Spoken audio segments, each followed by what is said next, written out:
Today we have Craig Campbell, SEO. Our topics will be expired domains, YouTube marketing, 2021 SEO trends. Today we have Craig Campbell.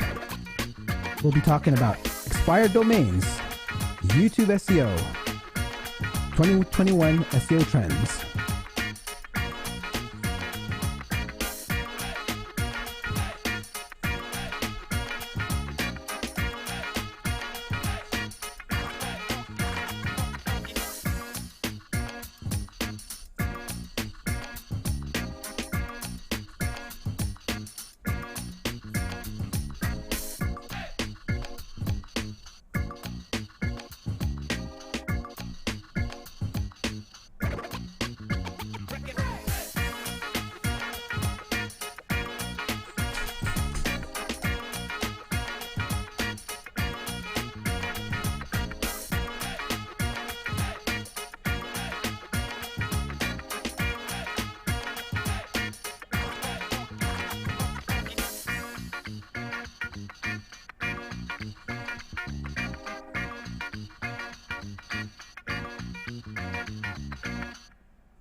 Be sure to join me August 24th at 8 a.m. Eastern Standard Time for the Top Marketing Expert Conference. It's a free conference. For the link, be sure to subscribe to the recap, seo.video/recap.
What's up, everyone? If you're out there, I see you. Don't be shy. Say hi in the live chat.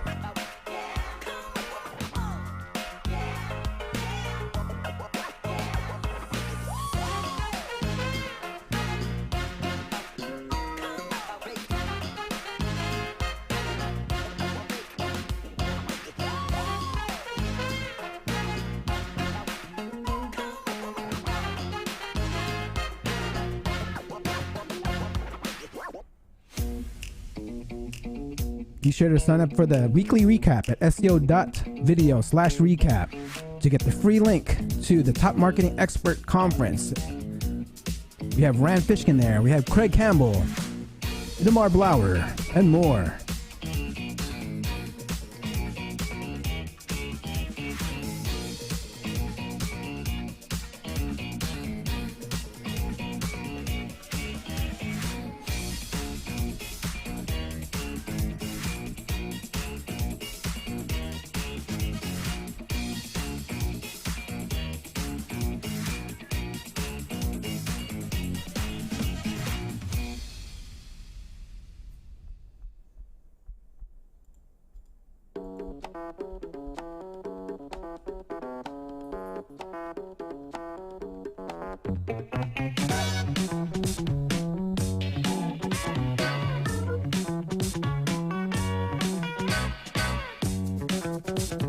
CBD Cakes, what's up?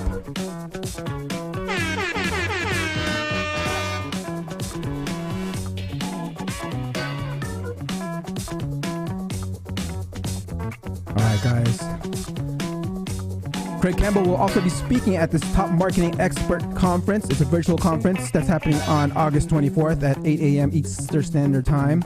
Subscribe to the weekly recap and I'll send you the link to this conference. It's free. We already have about 40,000 registered on LinkedIn, so it should be a good one.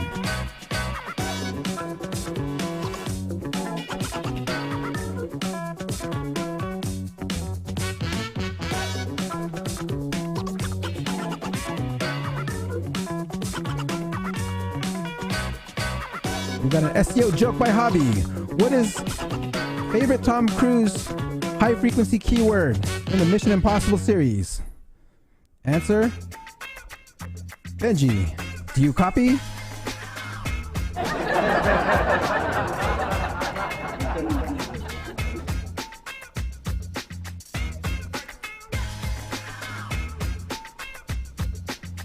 All right, guys, don't forget, sign up for the recap. I'll send you guys the link.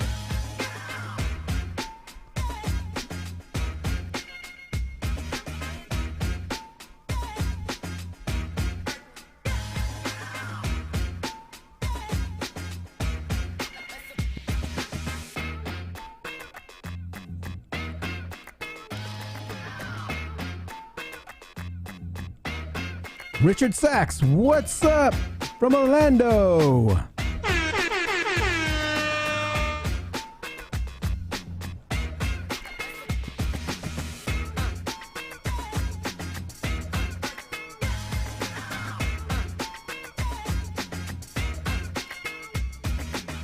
Come on, what's up? Happy Friday.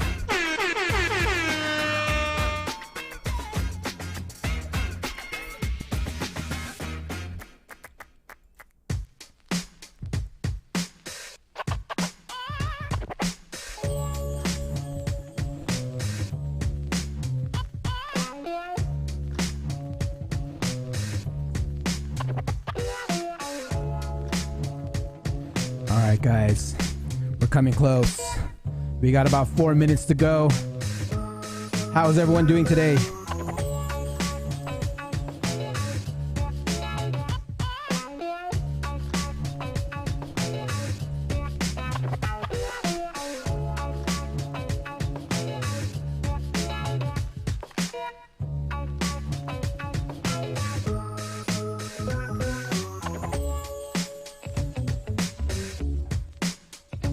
Oh, let's see. Craig's hit me on the chat. Let me see here.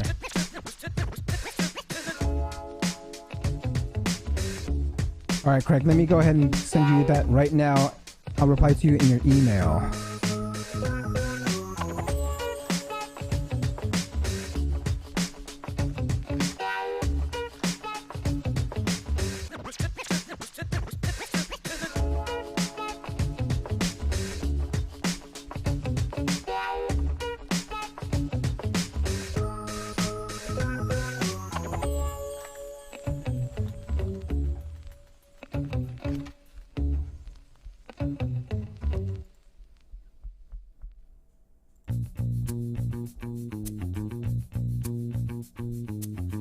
All right, guys.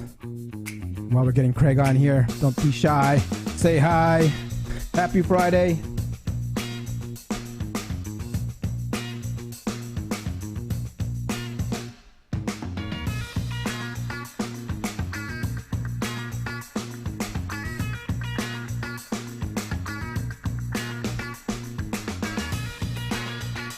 Come on, the link should be working. I actually had some IP change, so it may be propagating throughout the internet right now. All right, let me go and make sure. Oh, Craig, I see you dialing in. I don't see your face. Oh, there you go. Craig, my man. Can you hear me? I can't hear you. Hold on, let me see. All right, try now. Can I hear you now? Check, check. Yeah. All right. All right, I can hear you. Good, man. Camera working okay? Yep. Looking handsome. Love it. All right. I was panicking there. Don't worry. We got it. All right. We got about less than 2 minutes to go, guys. Don't be shy. Say hi. This is going to be a fun one. All right. Hobby from Poland.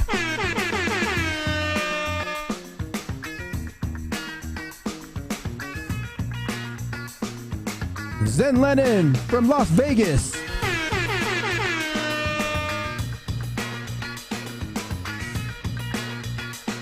Stefan, what's up, my man?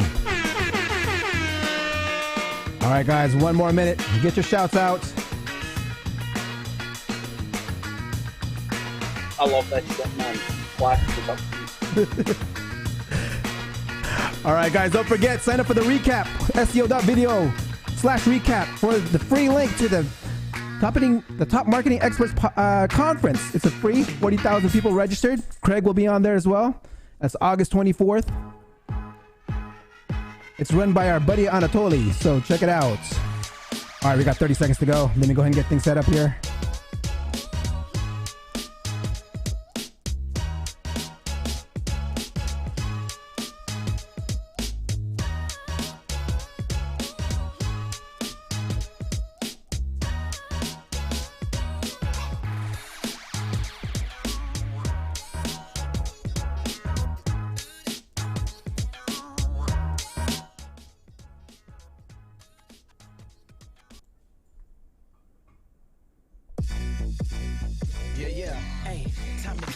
No delay, let's work. Wanna see you be an SEO expert. Paul Andre de Vera, steady dropping knowledge. Over 15 years in the game, so he knows all about it. Master the art of SEO, you will be amazed. Time to get your brand off page to on page. Dropping knowledge, legendary for sure. Whether you're just getting started or self-employed entrepreneur. Yeah, let's go. Subscribe to the SEO video show. Hey, welcome to another episode of the SEO video show where SEO is alive and fun. My name is Paul Andre de Vera, aka Dre, and I curate SEO videos released in the past week into about 1-minute clips. My favorite part of the show is when I get to introduce my guest, and my guest this week is the one only award-winning SEO and movie star, Craig Campbell. Before we get started, I want to say what's up to everyone in chat. I see Hobby, Amon, Craig, Richard, CBD Cakes, Luis, Stefan, Zen, a bunch of you out there. Please be sure to like and subscribe and hit that notification bell. And don't forget, I actually didn't get that many people claim their prize last week. So I have the Mastering In-house SEO book. I will be giving away a few copies here and just doing some quizzes, pop quizzes. So be sure to engage and answer questions and ask your questions. And also, the first pop quiz is, what movie or what show was Craig just featured in? All right, put that in live chat, and don't forget to like and subscribe and hit that notification bell. Now let's get on with the show. This is Ted DiBiase, the $1 Million Man. What is a black hat's SEO's favorite food? Spam.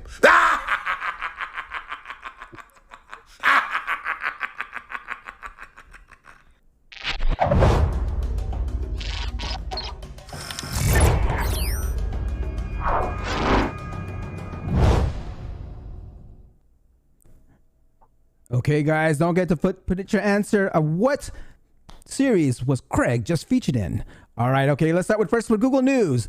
On Google Serch Central, a new case study was posted on how large images in Discover improve CTR and increase visits to publisher sites. Google recommends using the robot's meta tag max-image preview large tag, so be sure to check that out. This indicates that Google can feature publishers' images in large formats, creating a more compelling and engaging user experience when their content appears on search services like Discover. Okay, this week's video curation ties in all together from researching topics and creating content. Let's start with John Lincoln from Ignite Visibility on using Google Trends to find topics to get easy SEO traffic. Number 1, Google Trends. Google Trends has a couple reports that I think you'll really like. The first one is real-time searches. This report is going to show you how many people are searching for a query in real time over the course of a day. There's also another report called Daily Searches. That report's going to give you trends for the entire day. And then there's another report called Breakout Queries. All three of these reports help you identify terms that have just jumped on to the Google search market recently. So how do you use these? Well, it's pretty simple. Create a page on your website, get it indexed, and be first to market so that you can get a nice spike in traffic from a page that addresses what the user is looking for. That's a very easy way to get traffic spikes with almost no effort, just one page that's being created. John also covers Google Question Hub. It's still in beta, but it's something that everyone should take a look at for all the topics. Google has set up like a bunch of questions that need to be asked, or need to be answered, and all you have to do is create a page that answers the question and submit your page. I'm a huge advocate of creating semantic content. The SMA marketing channel just released its steps on how to optimize a page on semantic SEO. Let's check it out. So these are the steps to optimizing a page for semantic SEO. Now this could be a web page. In this case, we're going to be doing a blog article. Still applies the same way. Step one is understanding search intent. So understanding what both the users are looking for, but also understanding how the machines understand that query. The second thing we need to do is uncover the entities and the topics that query is focusing on and the related concepts that we need to add in, and all the structured data opportunities. Are there any opportunities within the SERP results that we can then mark up for as well? Third, we have to optimize our content to make sure that we cover those topics and we make sure that we mention those entities on the page. And we also need to look for internal links. How can we create connections between different pieces that make sense within our website? Then we need to mark up the page, and this is where we would add in that structured information around our entities as well as any other structured data opportunity we might have. And finally, we still need to follow on-page best practices. So traditional SEO still plays a huge role, and we need to make sure that we have good title tags and headers and image alts and all of those things that play a role as well. One of the easiest ways to I get my content writers to write semantically is by typing your topic or keyword into Google Search, grab a few of the people also ask questions, and use it in your answer for your subheadings. Scroll to the very, very bottom of the Google search and use as much of those related keywords in the body. And finally, to include words, aka entities, found on the top of the image search. Okay, once you have your content created, how do you make it better than your competitors? Sam O from Ahrefs gives us 4 criteria to assess content quality. Let's check it out. Let's talk about the 4 criteria we'll be using to assess content quality. The first category is content clarity. Clarity is about getting your points through in a clear and succinct way. It encompasses the format of your content, readability, and your ability to explain sometimes complex concepts in easy to digest ways. The next category is content depth. While you want to create content that's clear and concise, you want to make sure that you go deep into your topic. And by deep, I'm referring to answering the questions a visitor might have. All right, the next category is usefulness. Useful content is when you solve the user's reason for visiting your page. And the best way to understand what visitors want is to look at the top 3 to 5 pages in Google for your topic and follow suit. Finally is the presentation of the content. Now, people say not to judge a book by its cover, but when it comes to websites, we immediately make assumptions based on first impressions. Too many ads? Probably spammy. Wall of text? Probably boring. Typical affiliate table with stock photos? Probably not trustworthy. This is why it's important to present your content in a way that's visually appealing and user-friendly. Now that you have the best content, the last thing I do is internal linking. So what is internal linking? Jess Bonocci from WebFX explains how to create your internal link building strategy. Let's check it out. To get started with internal linking, take a look at your current situation with an internal link analysis. Google Search Console has a section specifically for internal links where you can see how many links point to specific pages. You can also use SEO tools like Screaming Frog, Ahrefs, and SEMrush for an even deeper analysis. Once you have a handle on your current link situation, focus on fixing any problems you find, including broken links, mismatched anchor text, and orphan pages or pages with few links pointing to them. An orphan page is one that doesn't have any links pointing to it and thus has a higher chance of not showing up in the search results. If you don't already have a map of your site, it's helpful at this point to make one so you have an idea of your hierarchy or what changes you want to make to it. Just keep in mind that you don't want things to be complicated. After you've mapped out your site, get to linking. Internal linking is an easy way to boost your SEO. You don't have to rely on anyone else to link to you, and it can have such a great impact on your website for pretty minimal effort. The way I do internal linking is with content on my sites is I use a search parameter on Google. So I go to site, I do site : mydomain.com and the keyword. And then whatever pops up on Google is the link, is what I would use for links to interlink each pages. So try and check that out. Now, we're on to my favorite part of the show. Please don't forget to ask questions, and I'll ask them in the order they were received. All right, so please don't forget to like and subscribe and hit that notification bell while I get things ready here. All right.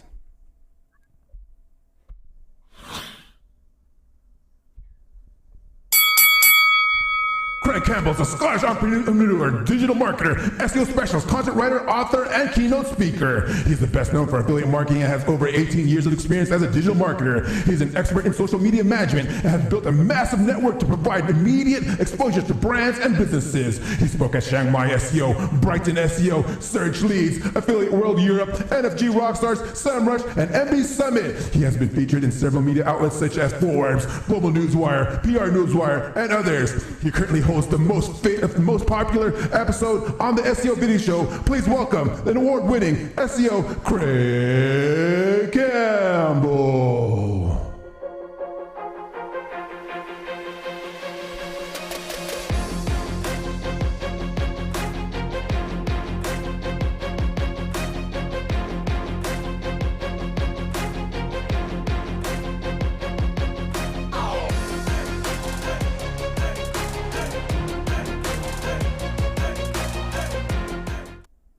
Craig, my man, how are you doing today? All good, all good. That's honestly, I keep saying it to everyone.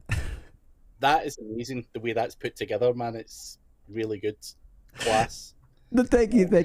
Hey, Craig, you know, it was funny because I remember when I first interviewed, because everyone, guys, this is Craig's, my very, very first repeat guest. I mean, he holds the most popular episode when he first joined the SEO video show. And, you know, I never actually had a trailer for you. It's because it was something else that I did before. And I started doing the trailers like after a few episodes after our episode. So I finally got yours created.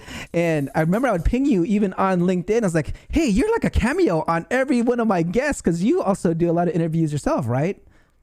Yeah. I've done more than 100 in the past 18 months, so I've stopped it just now.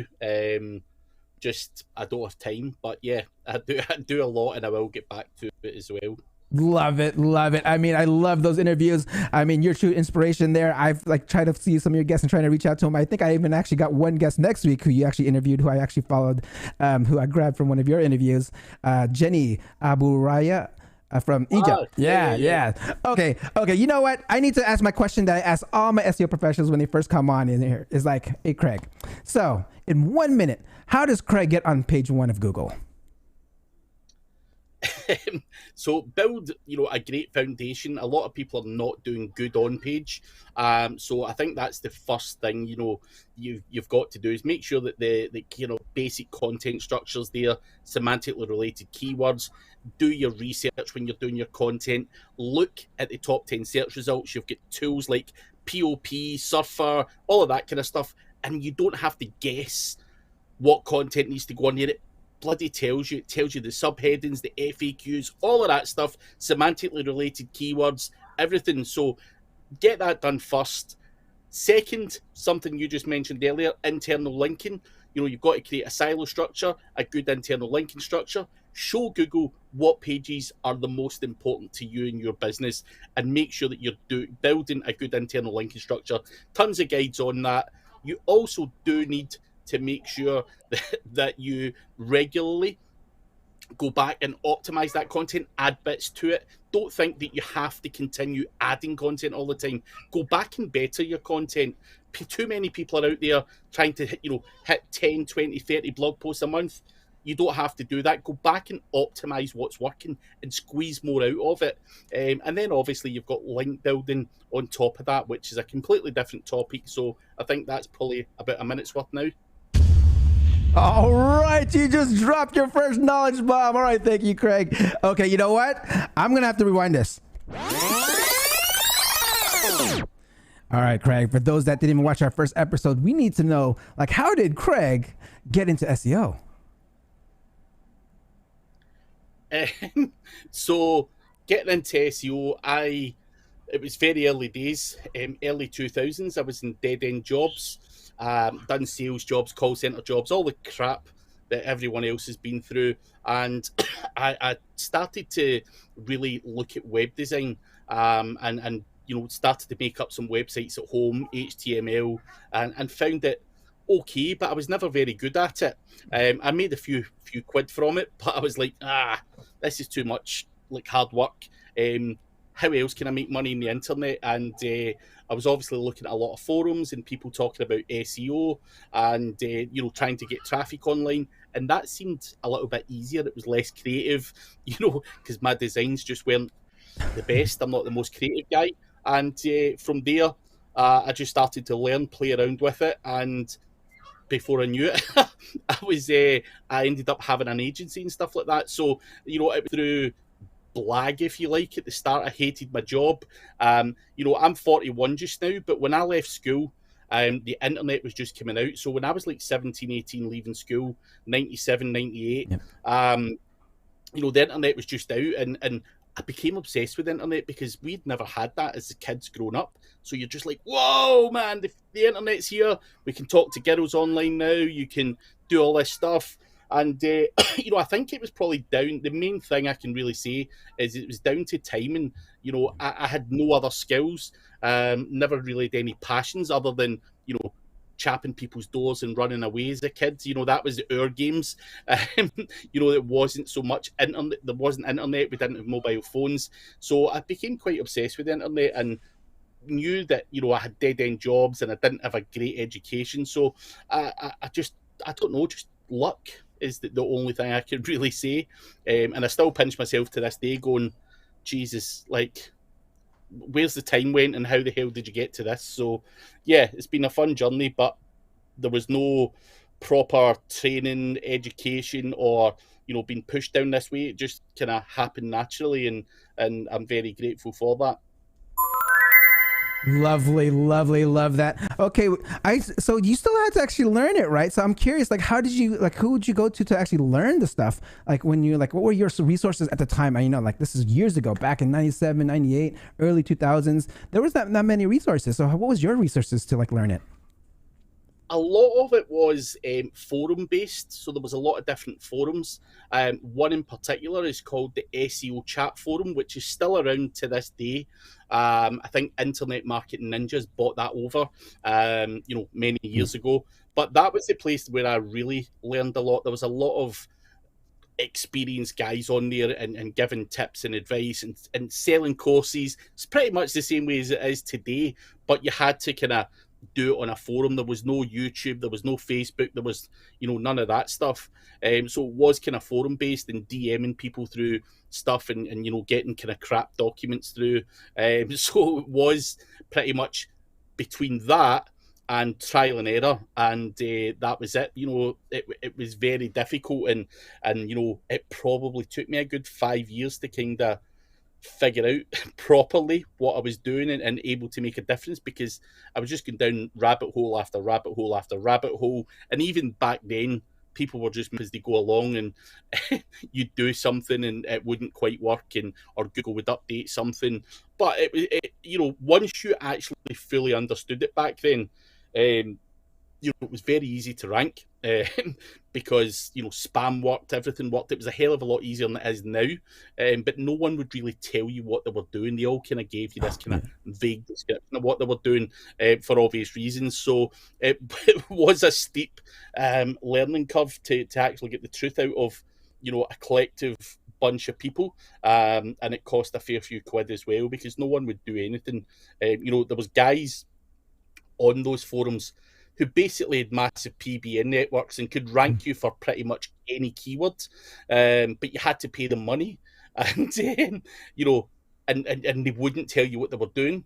So you just literally pay these guys money and hope for the best, and you know, some of them came through, some of them didn't, and so yeah, that's kind of how it worked. It was just all blagging, again, bullshit on there, and it was very difficult, to be honest.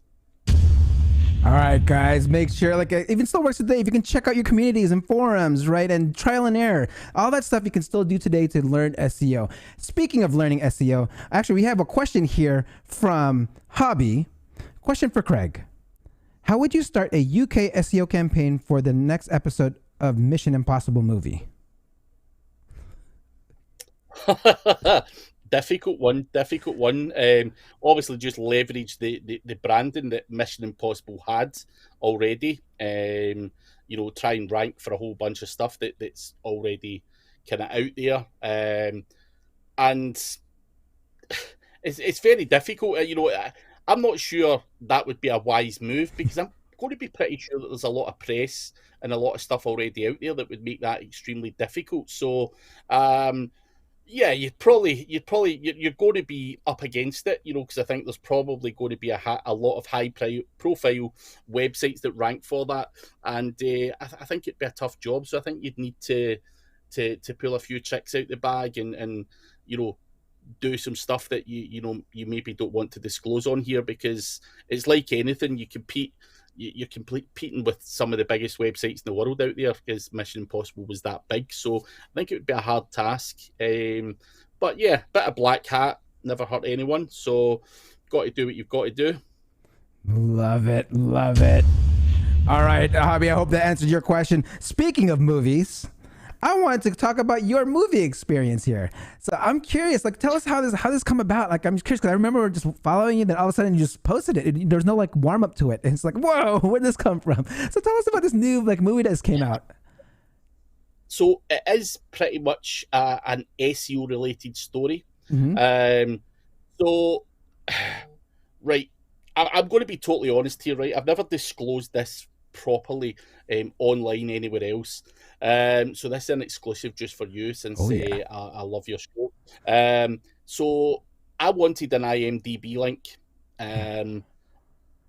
to try and trigger the knowledge panel and everything else. You know how it is, you know, Wikidata, knowledge panel, all of that kind of stuff, to try and get all of that stuff. So I thought, right, get an IMDb profile, and never had been in a movie in my life. So there was a chap with the same name as me. Now, you can't get an IMDb profile without being in the end credits of a movie. It's really hard to get on there. So I found a guy with the same name as me who had been in a movie, and it was an unclaimed profile. So I grabbed that profile, put my face on it, padded out the profile, and it kind of stuck. And I'm like, I've got the IMDb profile.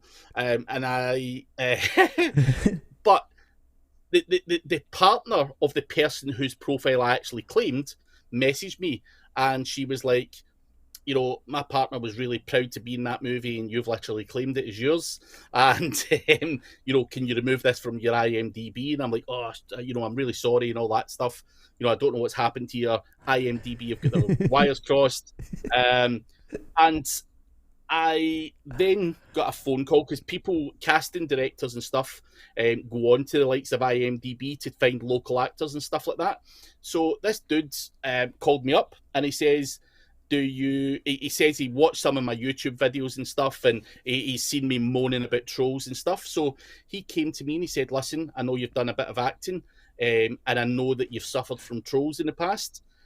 Do you want to play this part in this crime series? And I'm like, well, what's this part? Now, in my head, I'm going, fuck, you know, you're really going to be in a movie, so that IMDb credit is going to be real now, rather than this bullshit thing. So I'm like, fuck, yeah, I'm in. So the guy said, listen, you're a business owner, and you're getting trolled online. And I'm like, well, that's happened to me in real life, so, you know, I understand how it works and everything else. And he says, because you've got previous acting experience, that's what stuck out. You know, you tick all the right boxes. So I went down, met the guy, and he's like, yeah, filming starts, you know, next week.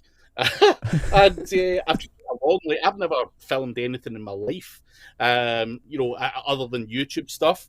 And went along and and just blagged it.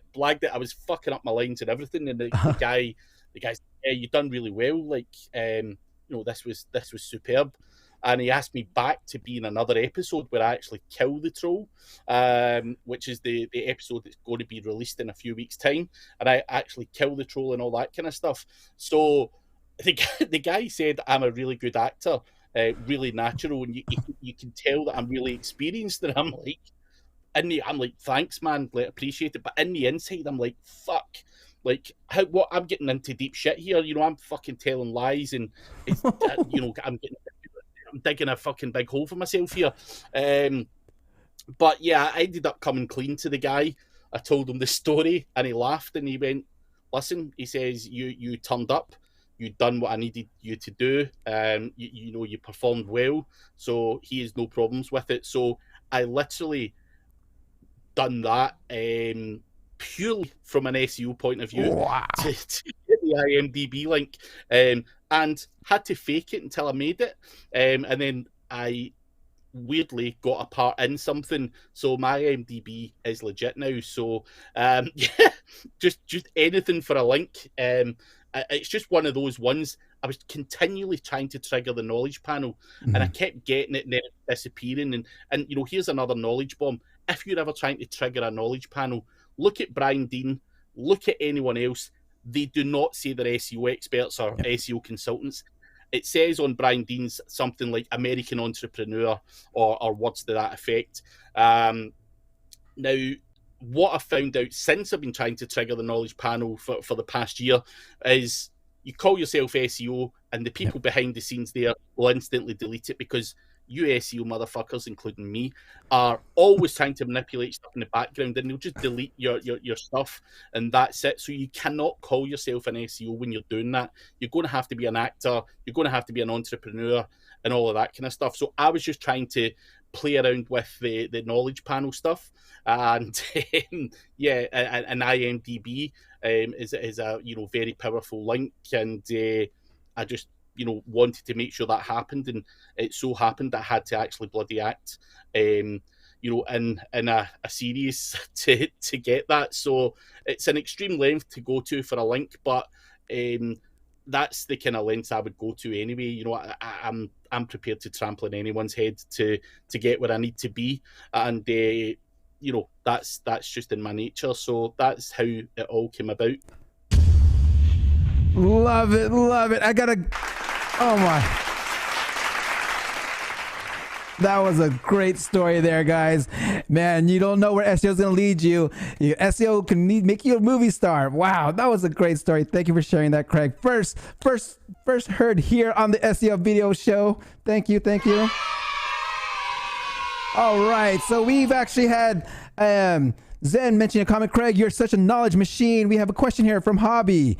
Actually, wait, before we go to this question, so what was the name of the series that you were featured in for our winner today? Crime Lord. And I did see someone saying it. Someone mentioned episode 3. I'm in episode 2 and 3, so if anyone said Crime Lord or episode 2 or episode 3, then they are the ones that are clearly watching and listening. All right. So anyone that mentioned just Crime Lord, I will send you a copy of the Mastering In-house SEO book. So claim your copy. Just be sure to email me at dre@seo.video. Okay, we got another question here from Hobby. What is the difference between SEO campaign in UK and EU and USA? Let's say for the next episode of Taken movie with Liam Neeson. So the UK and the USA are also, as I said before, with the other one mentioned, going to be really difficult because it's a high-profile movie. EU, it would be relatively easy, I would imagine, because SEO-wise, other countries in the EU seem to be a lot easier to rank. That is just the honest truth of it. So for me, if I was going to be going for it, I would be targeting the EU first, then the UK, then the USA. The USA is by far going to be the most difficult one. just it's the biggest place and the most competitive market out there. So that's how I would attack it. I think EU is very weak still in many niches. I'm not saying it's definitely very weak for that particular movie, but in general, if I was targeting an SEO campaign, I'm always looking for opportunities to make things easier, and looking at other countries where SEO is maybe not as prominent is a great strategy to use. For example, everyone in the US or everyone in the UK thinks the UK is the big place and all that stuff. There's 65 million of us that stay in the UK, and everyone's super competing for every search term in most niches. Go to somewhere like Germany, who 85 million people stay in there, and there isn't that many good SEOs, and it's nowhere near as competitive. The same as France and many other countries around Europe. It's a lot easier to rank in these countries. So try and find yourself opportunities. I think many people have also jumped over to Scandinavia and various other things like that as well. So, you don't always have to think local. Of course, America's where the big money is. We all know that. We're not, saying otherwise. There's a whole big world out there other than the UK. And the US, for example, so there's opportunities all around. So you've got to just think outside the box. Love it. Thank you for that answer, Hobby. I hope that answers your question there. That was a great answer. Okay, we have one here from Stefan. You'd use a .com domain for a UK local business? Would you use a .com domain for the UK local business? Yes and no. If I had the choice, I'd rather use a .co.uk if it was just a local business. Personally, for me, launching a personal brand, I did have it was Craig Campbell SEO.co.uk, but then I was kind of shutting off at the American audience because .co.uk's don't rank that well in America. There's a few instances where they do if you're a massive company or whatever. But I think, to give yourself the best chance worldwide, a .com would be used. But if it was just a local business, I think, you would use the country's local TLD, and again, the same if I was wanting to go in France or whatever, I would be getting the .fr or the .de for Germany or whatever. I think those domain names work a lot better at a local level. All right, local domains for at the local level. All right, so I want to expand on what's working for you right now. I know you've for the past year since we last spoke, I know you're going to focus on like your YouTube, right? You're doing you're going to go all in on YouTube, do a lot more YouTube, and so you do actually 2 consistent shows or segments on there. We have Learn SEO and Cash Flow. Am I correct? Just those 2. So tell us a little bit more about what we can learn SEO. So that is pretty much a show with Chris Palmer, and we just basically have a whole bunch of followers who come in every week just asking different things, about SEO, and people have, done things. So we'll talk about, whether it be GMB stuff, for a few weeks, and then we move on and people start advancing their questions a little bit, and they're following a kind of journey, and they're happy every week for them to grill us on whatever the audience want to talk about. So they can pinpoint, show me this, talk about that, what do you use for this, or how would you do that, or where do you buy this, or where do you buy that. So it's just a Q&A session for the people who are, and it's a lot of regulars that are going through a journey. And I've had messages from people saying I've been following everything that you and Chris Palmer say, and I've implemented it and I'm doing really well locally, and thanks very much and all that. So it definitely works, and it's aimed at the kind of beginner, early stages of your SEO career, that kind of level. Whereas the Cash Flow Digital, Mike and Brad, I'm sure many of you listening to them will be like, geez, I don't even know what these guys just said there. So, they are always want to talk about more advanced stuff. I met those guys at NFG Rockstars a few years ago. We obviously got on very well personally, but Mike and Brad are very experienced in this industry as well. They play a lot of black hat stuff and do a lot of stuff that the part of SEO that I thoroughly enjoy. So we got on well, and we can have a good conversation, and that's what that show's aimed at, to maybe have more advanced people on there. And I know a lot of people go, Craig, I don't even know what that fucking guy's just said. Like, what's that even mean? And but we've got a regular kind of audience that come to that, and they're not coming asking what is SEO or what's a link or anything like that. So I'm trying to do 2 different types of shows on there to cater for as many people as I possibly can. So we've been doing them for more than a year, and we'll continue to do them while the people keep coming back. And I think it's a great thing to do, just a regular Q&A session, just talk about what the audience want to talk about rather than what I want to throw out there. So hopefully it offers value.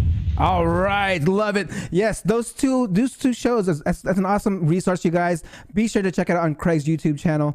I wanted to go into more about, you were talking a little bit about Black Hat. I don't get that many SEOs here that talk about Black Hats. I'm curious, what is something that's Black Hat that's working right now for you that you can share? I mean, I don't do outrageous Black Hat stuff anymore. Things like tiered link building, for example. So, I'll buy guest posts on websites, and then I'll power them up with some kind of spammy backlinks. People will see that as Black Hat, niche edits, which are basically hacked links, which help your links, help you with your link building. Again, you would point them at guest posts and stuff. Again, people will stay well clear of that stuff.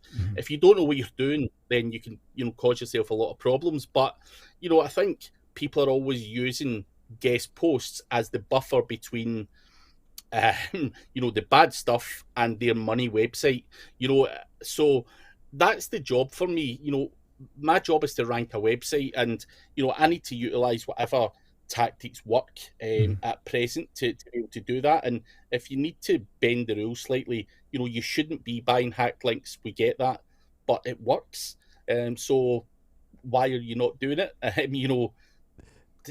the way I see it. I'm not here to play the knight in shining armor or anything like that. I'm here to make money and put food on my family's table. And at the end of the day, that's the nature of the game, and I'm always open to talking about it as well. And I've done many videos over the years where people are saying, oh, you shouldn't have done this, or my move went down massively because you've done that. I'm not here to impress anyone. I'm here to make a living. I'm going to make mistakes. I'm going to do things. I'm going to make money. I'm going to lose money, and that's all part of the learning curve, and why I'm always open to talking about it as well, because I can steer people away from doing it, or I can say to people, like, don't waste your time hoping that Google are going to fucking rank your evergreen content, because it's not going to. There's too many plumbers out there for that to be the case. You have to manipulate stuff, and there's a difference. I like to think that I do a fine balance. It's just not outrageously Black Hat, but I'd have to do something that moves the needle, otherwise I ain't going to make money. And when you've got a family and all that kind of stuff, you've got to make money. So that's just the way I see it. All right. Show him the money, guys. All right, I love it. You got to. Thank you for your honesty there. A lot of people don't share what they're, some of the taxes that they're doing, and that's some great stuff there. Let's go into the chat. Let's see. We have Brian here. Brian goes, cash flow show rocks. It's high level stuff where the pros hang out. All right.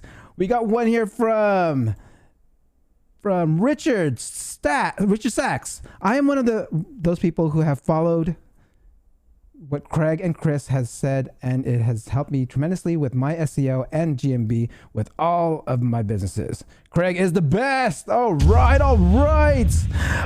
We got Zen here just dropping some money emojis. And let's see here. We got a question from Aman. All right. Okay. Let's see here. Aman. How Craig tackles keyword cannibalization for multiple language websites.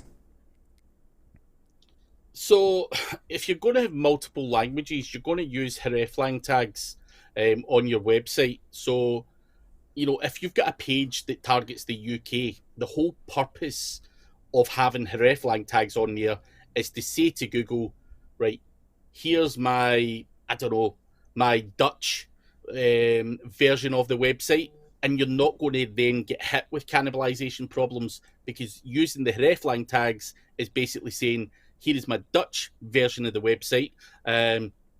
Don't penalize it for duplicate content, because that's not what it is. And that is the whole purpose of using hreflang tags. So if you Google hreflang tags, understand their purpose, then you'll run into keyword cannibalization problems. All right, Ahmad, I hope that answers your question. Thank you for that answer. All right, we actually had Jenny. Jenny's here, says, hi, gentlemen. Evening, gents. Jenny Abubaya, who will be here next week. All right. So I want to go into something where, because we're coming close to time here, but I want to talk about this because this is something that you actually did really well, which is YouTube. I want to go back more into your YouTube and how you built it, like more of like your YouTube marketing. Because I started the show here just last year. I would love to learn from you how we can, or how we and myself can like promote our YouTube show and get more subscribers, get more viewership, and stuff like that. So what were some tips you can give for us YouTube beginners? So there's nothing really outrageous here that's going to blow your brains. I gave away a free course, and that I get 50,000 people to sign up to a free SEO course, and I basically tried to force all of them to like the channel in return for other courses that I already had out there. So I tried to force them.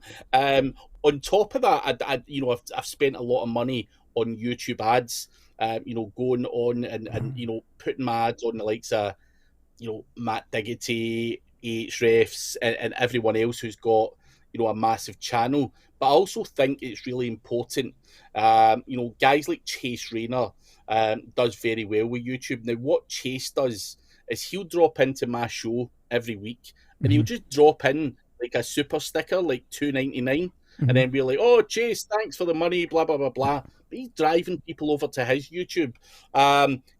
There's lots of stupid little things like YouTube ads and all of that kind of stuff, ranking videos for other influencers' names and all that kind of stuff.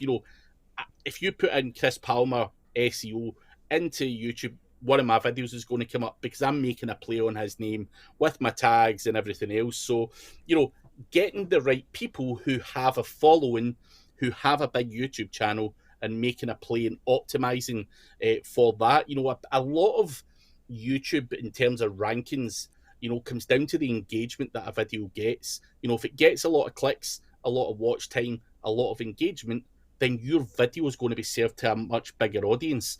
And that's where I think, people in the past have used bots and various other tools to mimic that. I now think that YouTube's algorithm has now been able to detect a lot of the bots and everything else. So I think you have to use paid advertising to, further enhance the, that click-through rate and engagement. I also have a massive emailing list. Obviously, I've spoke at conferences and whatnot over the last years, and I utilize that mailing list to drop people onto my videos. So when I drop a video out there, I send it out to my mailing list. I send it out to push notification people. I do paid ads on it, and that ranks it organically, and that is what gets the wheels moving. So it's kind of a process. I use vidIQ to grab tags and all of that kind of stuff. I've done YouTube courses. You've got to be able to do all of that kind of stuff.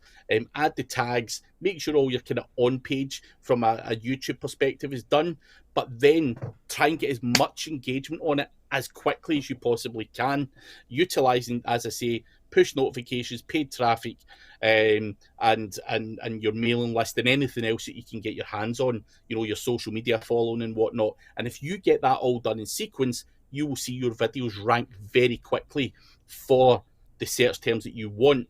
And then if it does rank very quickly and it organically starts getting stuff, it then sticks in those top positions. So I think, I played around with it a lot with YouTube.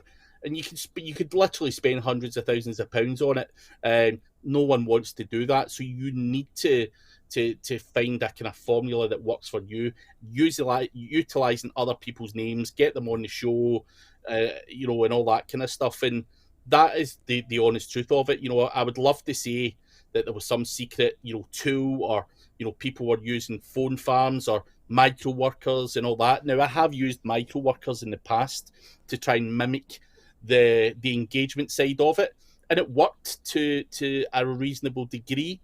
But I do believe, and I've made videos on micro workers and all that stuff, I do believe that Google can now detect micro workers. YouTube can now detect micro workers, and stuff like that. So I think it's just now nothing's going to beat real traffic. And even if I have to go and utilize other platforms like Reddit or Quora ads or anything like that to drive traffic to a video, then that's what I'm going to do.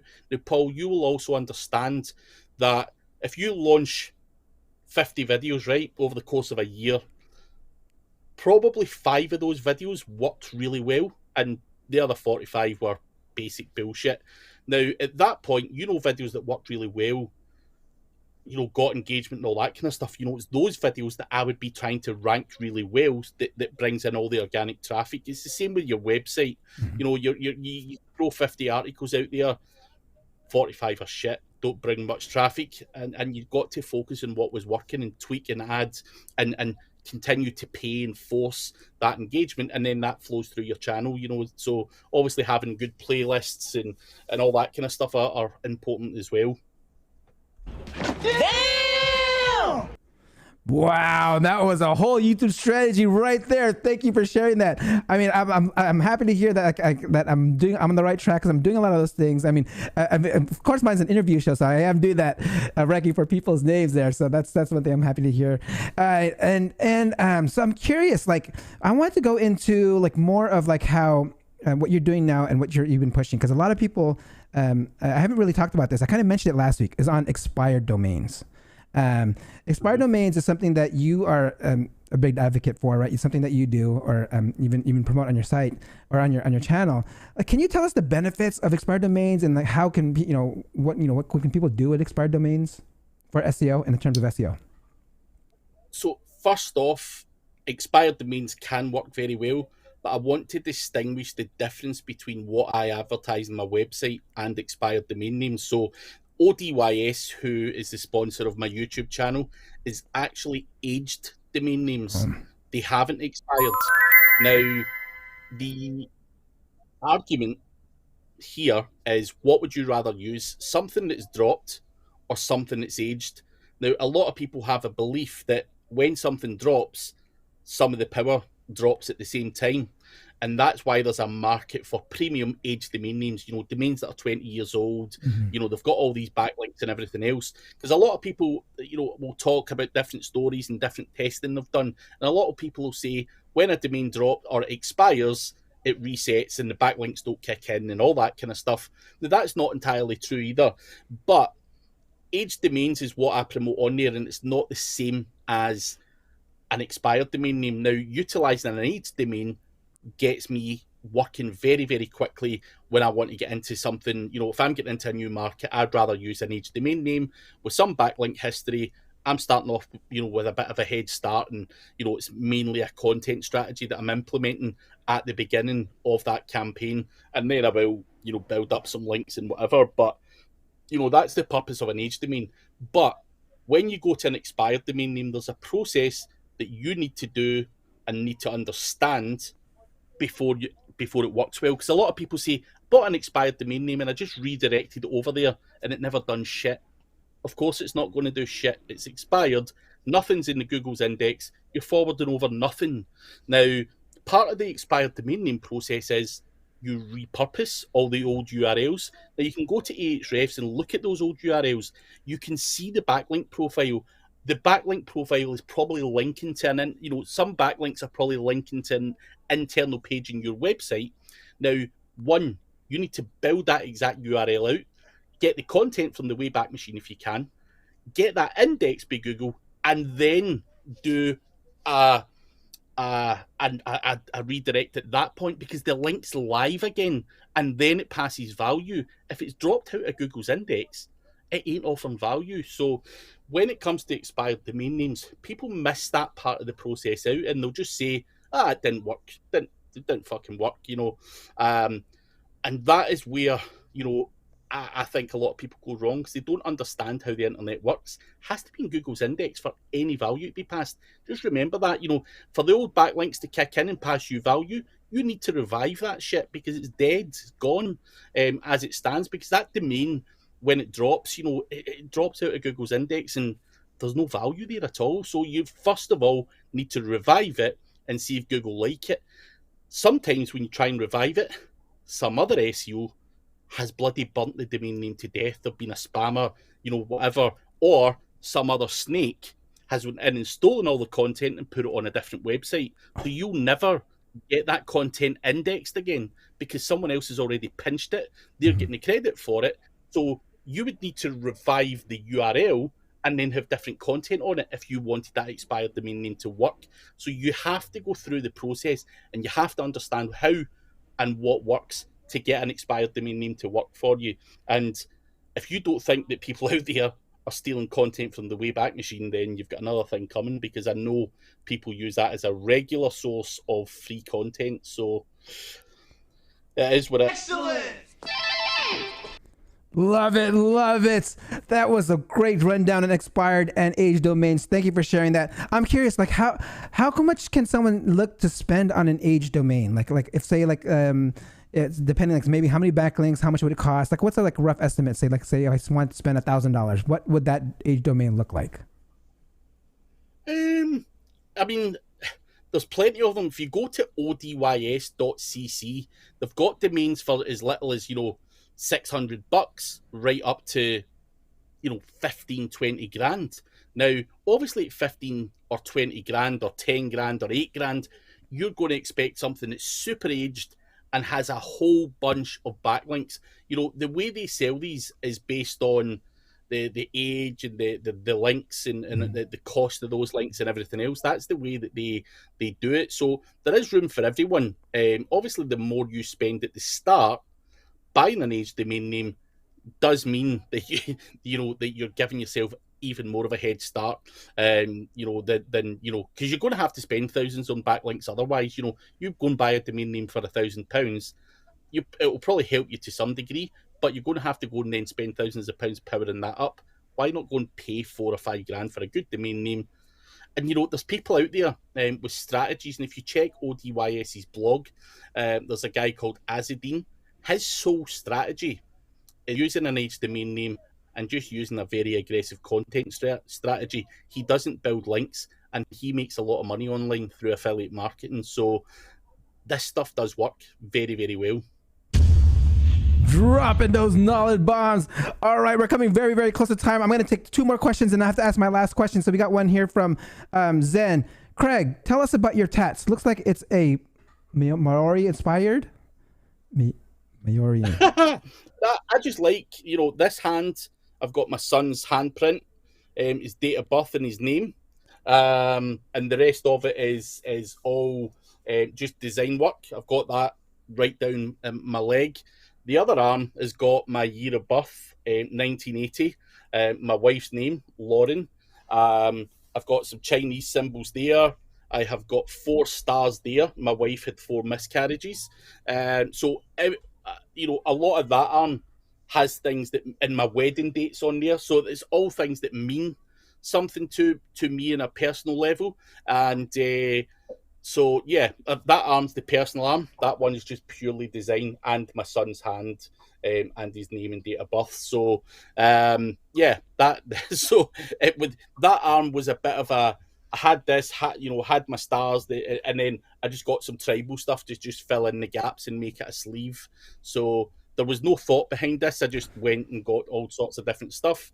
And then with this one, I wanted that design. It's called Polynesian, and I think it looks really smart, and I've got it down my right leg as well. So I just like the look of it, to be honest. Love it, love it. We're getting deep with Craig here with his tats. Okay, I'm going to take one question here from Hobby. This will be the last one from the chat. Okay, tell us something about advanced interlinking technique that we cannot find on the internet. So I'll give you the one biggest tip that I can give anyone out there. The secret is there is no secret. You know, that is the thing I can say. People always say, give me a secret, tell me something that no one else is doing. Like, SEO is not about a magic trick or anything else. You've got to have a good, solid content strategy. You've got to have a fast-loading website. You've got to build some backlinks. It really is that simple. The part where people fail is because they're lazy, or they're outsourcing to someone who's lazy. I know guys that have outsourced tons of content. They believe that they've spent $10,000 on content, and then you get it back and some mug has copied and pasted it all. So unless you understand the internet and be able to check stuff, then you wouldn't know any better. And that's where I think a lot of people fail. Now, of course, Google do updates and everything else. They're not penalizing good content. They're not penalizing anything that's good out there. They're penalizing people who take shortcuts. But there is no special trick to this. It's all about hard work, effort, and spending the right amount of money on projects. There is no special tool or we're doing special stuff in the background here or whatever. It is just hard work and effort, and you've seen it yourself. You put a page out there and it'll go to page 2 or page 3, with some good on page. You build some links to it, it'll pop onto page 1. You maybe run some ads to get some click-through rate manipulation that goes higher up. It's that simple. Rinse, repeat, rinse, repeat, rinse, repeat. And I think, when I look at people, even the basics are not being done properly. So guys will come to me and say, Craig, look at my website. And I'm like, that content's shit. Right, why is it shit? Well, there's no internal links, there's no subheaders, there's no real keyword targeting, there's no semantically related keywords. Like, what the fuck are you doing? Like, why is it only 300 words long? And they're saying, well, someone told me it was 300 words. Don't listen to someone. Like, use a tool. There's tools out there to tell you that the top 10 search results for a particular search term all have an average of 1,200 words. You need to match what's winning out there, and that data is freely available for us all. And people are not using that, and that's where they go wrong. So no special tips. Just do the basics properly, and you'll go a lot further. All right. The secret is there is no secret. Thank you for that. And Zen says, thank you for sharing your story with us, Craig. I love your tattoos as well. All right, Craig. So I'm going to ask the last question I ask all my SEO professionals that come on my show is, if someone wants to get into want to become an SEO professional, what would your advice be to them? I would probably get someone. I would pay money for a proper mentor or a proper training course off the bat, because if you don't, then you're going to have a 5-year learning curve, spending tens of thousands of pounds on stuff that you do not need, that doesn't work. So get yourself a good mentor, get someone that gives you proper solid advice. I do that. But I think you've got to use someone who's not. A lot of people say, I'm not paying for this and not paying for that. But, I've had my fingers burnt. I've spent a lot of money on stuff that I should never have spent money on. And can I save you 5 or 10 years off of your journey? 100%. So, you've got to look at someone potentially local, so that you can meet them, go out for beers with them, build a relationship with them, get that proper mentorship. And that would be my best advice, because buying courses online or watching YouTube, you're only getting snippets of the information. Even now, when I'm doing interviews here, I'm not going to hand it all out in a plate, everything that I'm doing, everything that works. Why would I do that? So people are always withholding certain things, and for obvious reasons. If there really was a massive big secret that I could share with you guys, the minute I said it on here, it would get patched by Google. If there was some kind of loophole, the minute I talk about it on a video or whatever, then I'm going to get, and then people are going to come to me, you bastard, you said this and it's fucked up for us all and all that stuff. So, you've got to think of that as well. So you're not going to get the full information on a free public platform. People can tell you stories and stuff that worked a few years back and whatever. So just also bear that in mind. You know, you're not getting the full value. When I have a conversation with someone in person, they're like, right, fine. You know, there's a lot more to this. So yeah, try and get a mentor locally that you can talk to, and you know, that will work very well. Love it, love it. That was drew up a lot of comments here. We got one from Hobby, peace, love, and SEO. Yeah, and Zen, that's one of the smartest advice I've heard on here. Usually they will not say just do it, just to test SEO, but purchasing and hiring a master to learn past learning curve is, okay, got cut off, but I'm sure it's more about like, yes, finding that mentor. And Jenny says, yes, best and the most generous SEO in the biz is Mr. Campbell. All right.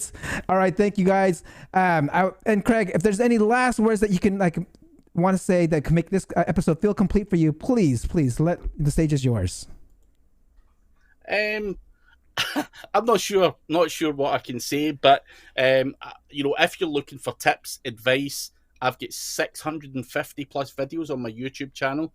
You can hop over there. You can join one of my weekly Q&A sessions, and you can ask whatever you want on any of those if you want further tips and further advice from me. All depending on whether you can understand my accent or not. But yeah, so yeah, jump over there and check it out. And yeah, always happy to help, guys. All right. Thank you, Craig. If you can hold on for just one quick second before I sign off here, so I can just chat with you right after the show, if you have time. All right, cool. All right, guys, let me go ahead and put this right here. All right, guys, that concludes another episode of the SEO Video Show. Please don't forget to like, subscribe, and hit that notification bell. And I will see you next week. Peace out.